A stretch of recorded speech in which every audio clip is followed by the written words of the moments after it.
Assalamualaikum warahmatullahi wabarakatuh. Kami dari kelompok 8 yang beranggotakan saya Andre Muhibul Islam. Di samping kiri saya ada Raffi Solihin. Di samping kanan saya ada Ilham Jonas Pratama. Dan di sampingnya lagi ada Zulfandri Saputra.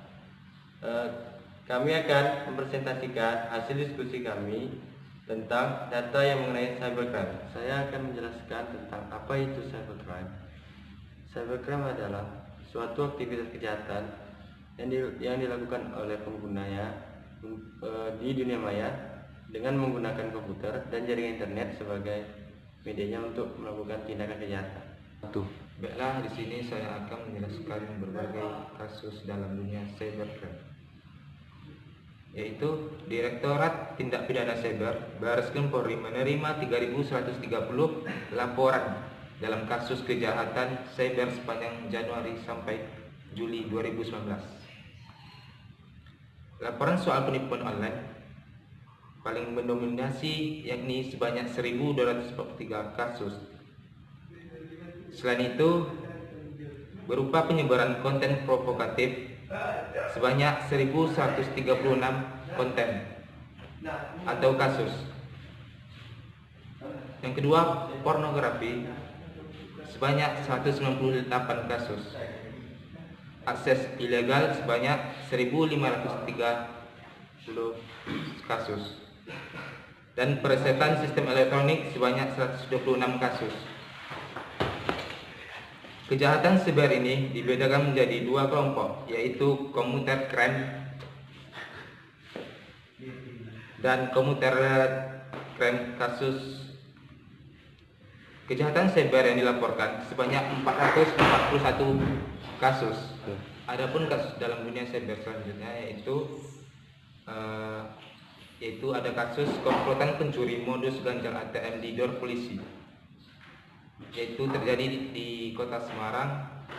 Berikut ialah komplotan pencuri lintas daerah spesialis ganjal mesin ATM dibekuk polisi. 2 dari 3 orang pelaku didor karena berusaha kabur saat akan ditangkap. Kami amankan 3 pelaku, terhadap mereka 2 orang pelaku tindakan tegas karena berusaha lari, kata dalam Brimob dari Reskrim Polrestabes Semarang, AKBP Asep Mauludin, saat jumpa pers pada hari Selasa 25 Februari 2020. 2 pelaku yang dilumpuhkan kakinya yaitu Agus Suwarto alias Pak Haji yang berumur 56 tahun, warga Serang,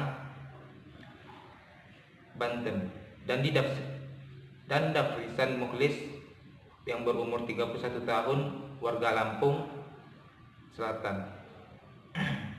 1 pelaku lagi adalah Saiful Hidayat, berumur 45 tahun, warga Majalengka, Jawa Barat. 2 orang anggota kelompokan lainnya kini masih diburu oleh polisi. Baiklah, selanjutnya yaitu pencurian data. Pencurian data dalam perusahaan dan Bitcoin yang terjadi di Jakarta. Di sini, sejalan dengan bisnis dan teknologi yang tumbuh pesat, ancaman kejahatan cyber juga berkembang.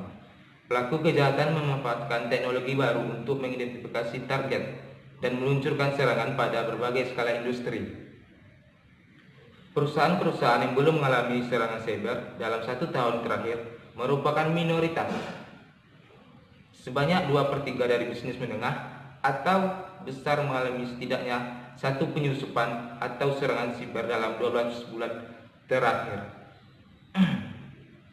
Ini berdasarkan laporan yang dirilis dari Grant Thornton bertajuk Cyber Security The Board Report 2019 yang dikutip pada Selasa tanggal 27 bulan 8 2019. Sebanyak 73% dari 500 perusahaan yang disurvei melaporkan kerugian hingga 25% dari pendapatan akibat serangan cyber yang terjadi. Baiklah, di sini saya melanjutkan presentasi dari Ilham. Di sini saya menyampaikan tentang jenis-jenis cybercrime.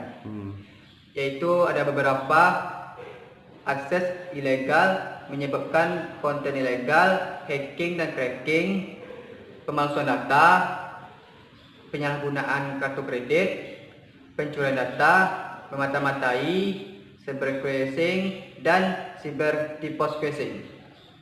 Di sini ada beberapa jenis lagi, jenis-jenis cybercrime, yaitu yang pertama akses ilegal atau processing access. Yang pertama ada itu membuka atau masuk ke akun orang lain tanpa izin dan dengan sengaja, merupakan suatu tindakan kejahatan di dunia maya. Yang kedua, membuat pemilik akun kehilangan data penting. Yang ketiga, menggunakan akun untuk aksi kejahatan, misalnya penipu orang lain dengan memakai nama pemilik akun. Yang kedua yaitu ada menyebarkan konten ilegal atau illegal contents. Konten ilegal adalah konten yang di dalamnya terdapat informasi atau data yang tidak etis, tidak benar atau melanggar hukum. Ada banyak sekali jenis konten ilegal yang disebarkan di internet. Yang ketiga, hacking dan cracking. Sebenarnya hacking mengacu pada kegiatan mempelajari sistem komputer secara mendetail dan meningkatkan kemampuan komputer. Yang keduanya, sedangkan cracking adalah tindakan pembajakan terhadap hak milik orang lain.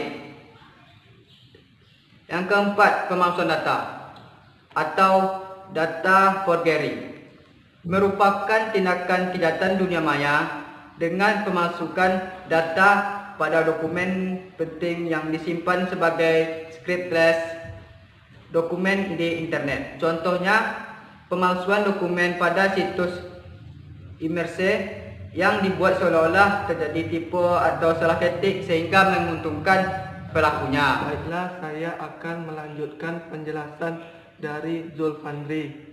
Yang nomor 5, penyalahan guna kartu kredit.